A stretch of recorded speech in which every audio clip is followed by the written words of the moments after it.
Hey, what's up everybody? Joshua Casper back at you with a very quick tutorial. I just had a live stream on the Plugin Boutique channel with BT, incredible producer, sound designer. The entire conversation was awesome. I highly suggest checking it out. It's available on our channel in our videos. Go ahead and watch the whole thing. But during the Q&A section of that live stream, someone asked about sound designing kick drums. All right, so I got a few questions here.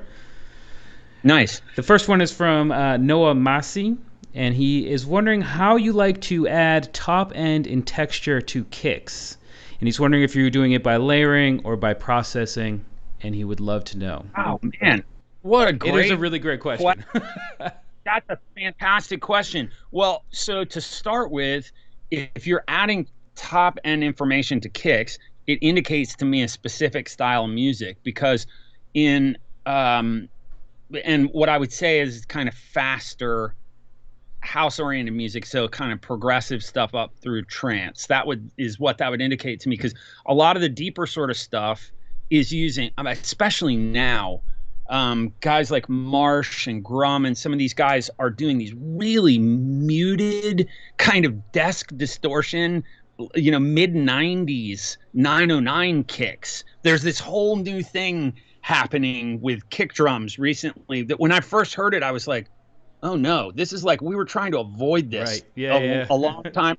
And now it's so good. It's so refined because, people understand mastering and mixing so much better than they did back at that time. So, but I love this question. And I would say I'm always building kicks in layers 100% of the time. So I like to have kind of what I'll call a knock, right? Which is the sort of plosive kind of less than half a second body thing, but no subharmonic information. So, brick wall kind of FIR filter those around 120, maybe 110 around there. And nothing above like sort of 700 either. Right. So, right. A knock, like a tuk sort of sound. Right. Yeah. And then with the sub, I like to always have a pitch envelope on the sub. You can do that with something as simple as a hardware or software synthesizer, like doing it in Serum personally. Just a nice pitch enveloped, maybe low pass filtered square wave. And then for that really top sort of thing, I will use all kinds of weird stuff. And in fact, the other day I was making kick drums and I made a sample kit of scooting sheets of paper on the table, like sort of sound. Yeah. And the coolest kind of top texture for a bank of kick drums I was making. So I would say a really good thing to explore is field recordings for those kind of click sort of sounds.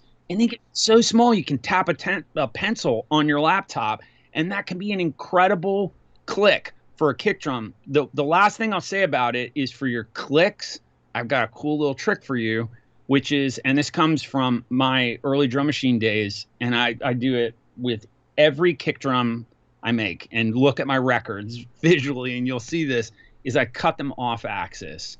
So you're supposed to have a fade in on your transient for a kick drum. I never, ever, ever do that. And like on the MPC 60 or the 3000, you couldn't look at the waveform. And I remember pulling some of my kick drums out of those drum machines. I still use them, but pulling them out and looking at them on a computer and saying, well, this is cut wrong. Like, here's the axis and the attack is off axis here. So there's a DC offset. What it does is it makes the most incredible little 2K click on a kick drum. It's what you're after. So that's what I'd say. Field recordings and try cutting things off axis. You'll be really surprised by that. You heard it here first, folks. I mean, that's the trick of the trade right there. I can't believe you shared that secret. That is a good tip. I'm actually going to try. I'm going to try that out. I might even do a BT inspired tutorial on it. Yeah, man, it's really, really good, that one. BT shared this mind-blowing secret that he uses all the time, and that is moving the beginning of the waveform off axis. And that's what this is. Okay, so usually you want your waveform to start on the zero crossing. because if you don't, you'll introduce clicking. But if you're sound designing a 909, for example, that sounds clean like this,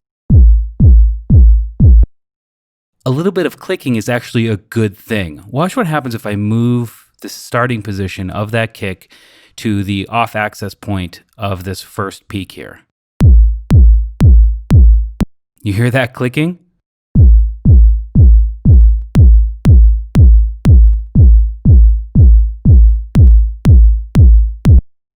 That's the tutorial. That's the trick. And it's absolutely phenomenal, especially if you have a kind of pure waveform like this 909 that I have here inside of my library. Adding that little bit of click makes it so much more punchy. It also adds that frequency content for those smaller speakers like your cell phone, laptop, etc. But really, it's night and day. Let's listen again.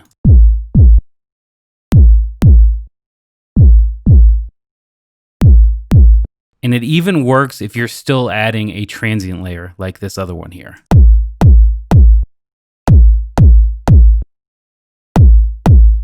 While it's not as apparent because we already have a bunch of higher frequency content, it's still there in adding that extra bit of punch. Such a quick and easy trick. Shout out to BT for sharing it with us. I said in the stream that I was going to go ahead and make a tutorial for you guys on what we were talking about in case you didn't know, but that's it. That's how to do it, and you can experiment with all of your different kicks that you have in your libraries. I also want to point out one other thing.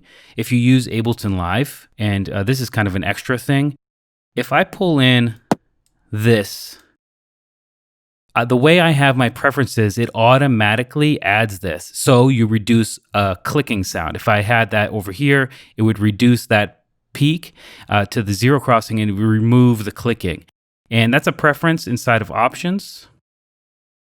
If you come into record, warp, launch, right here it says create fade in on clip edges.